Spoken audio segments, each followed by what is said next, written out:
ঢাকা টাঙ্গাইল মহাসড়কে চলন্ত বাসে ডাকাতি ও শ্লীলতাহানির মামলায় ৩ জনকে গ্রেফতার করেছে পুলিশ। গ্রেফতারকৃতদের বিষয়ে এখনও কোনো তথ্য জানায়নি পুলিশ। সংবাদ সম্মেলনে বিস্তারিত জানানো হবে বলে জানিয়েছেন কর্মকর্তারা।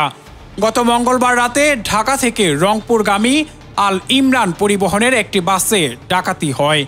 এলেঙ্গা পার হওয়ার পরপরই যাত্রী ভেসে থাকা ডাকাতরা চালক, হেলপার ও যাত্রীদের চোখ, মুখ, হাত পা বেঁধে টাকা পয়সা ও মূল্যবান সামগ্রী লুট করে। বাসে থাকা নারী যাত্রীদের সাথে অশোভন আচরণও করে ডাকাতদের সদস্যরা।